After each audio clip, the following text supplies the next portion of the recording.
Welcome diecast fans from around the world, K5 here, and yeah, we're going to check out the majorettes that I've been able to find over the past month or so. So stay tuned and we'll take a look.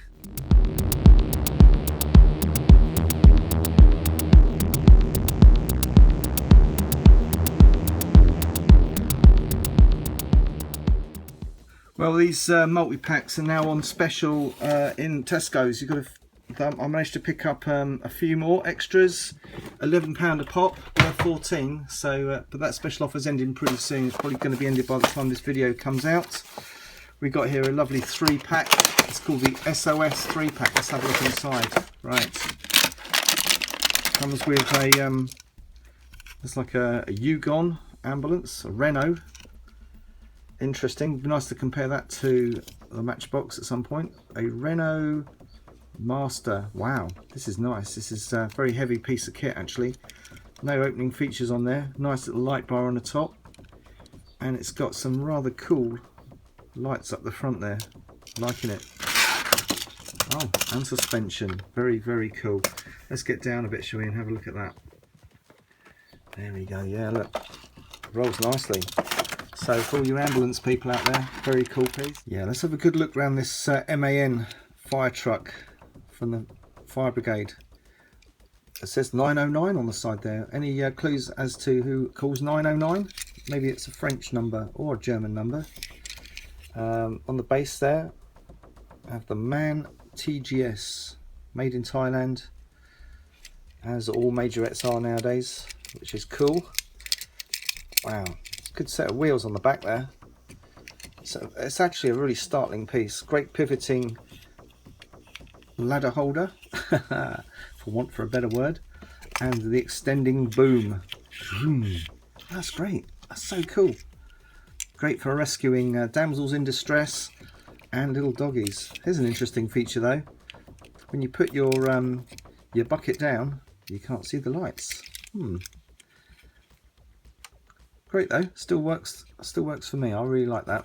This is actually a plastic piece at the back here, metal cab and plastic base, so it's got quite a bit of metal. This is metal as well, this black, and this cab is all metal. So it's basically some sort of insert. I can see this man being produced in several variations. Next up, wow, yes, the Porsche Panamera police car, done up as a German police car.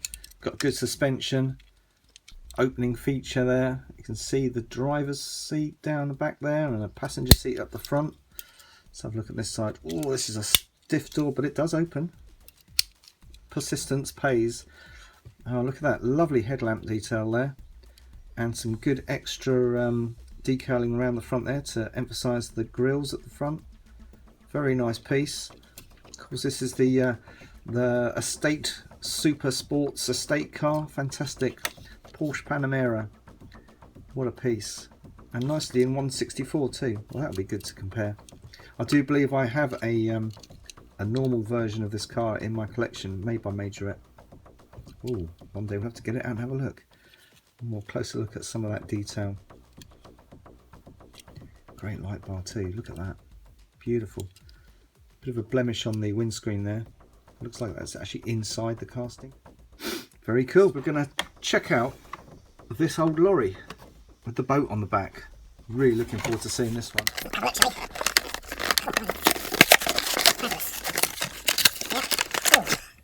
Well, there we go. We've got it out the box.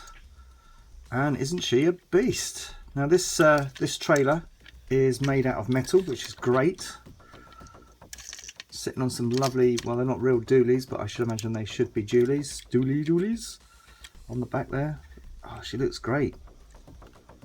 What a piece. Great detail. Let's just compare that MAN to this MAN. Oh. There you go. So it's quite a big lorry. Actually sits nicely next to the Porsche, doesn't it? That's really, really good. So, right, and here's the important section, the boat. Let's have a look and see how it comes off of there. It's held on really simply by those two clips. I'm going to suggest you pull it out the back. Maybe not. Really hoping this little boat comes off, and that would be a cool feature. Oh, here we go. Literally unclip it. Thus, it does come off. Yes, it does. Probably easier to get back on again than it is to take off. Well, there we go. Wow. Made out of plastic as well, so I'm going to guess that this little thing is a floater. You see the jet turbo prop things at the back there. Wow. Brilliant. Well, we've adjourned to the bathroom with the boat, and we're going to have a little look and see how it floats. So without dropping my phone in the water, here we go. Whoa! Well, yeah, she takes on water, but oh, awesome! It floats. Well, there you go, kids. Don't worry about. Look at that. It's pretty fast, actually. I suppose it's supposed to be. Wow! Look at it cut through the surf. Whoa! There we go. Awesome. I was actually looking at the scales on the scale on this particular vehicle, and this is also coming in at 187 as well. So that's a cool scale, actually. I believe that's the little scale for trains. So that's a nice little piece if you've got a train layout you want to show. And this vehicle was at 166. So again, not too far off the 164 factor. Brilliant. Right, well, as you can see in the background, I've got a whole heap of 3 packs. I've already reviewed most of these 3 packs in a previous video. If you check back, you'll see me opening up these ones. But I did actually find a variation in the 3 packs, and both of them feature these Audi ones. And they both feature a Mini, but at the base, they feature something completely different. We're going to check those out. Well, first up out of those boxes, we're going to have a look at this piece. Very nicely done up as an Opel Adam, I believe. It's the brand new car from Vauxhall, their entry-level vehicle, replacing the Corsa, I should imagine. Looks very similar to a Corsa, and the lines look very similar also to the old Fiat, little Fiat 500. Very nice yellow base on there. It's got suspension. And an interesting scale too there. It's 155 scale. Wow, which is a great scale. I'm pleased that they put that in right in at 155, because that will go nicely with my larger scale cars that I do actually collect from Siku, which are all in 155. We have a good look around the car there. We've got the exhaust ports there popping out the back of the bumper, the rear bumper. Some lovely wheels on this. These are like new rims from Majorette, and they actually feature a little bit of texture on the tyres, which is cool. Unless it's not rubber. Complete one-piece casting there. Come around the front, we've got some blacked out details, which is great.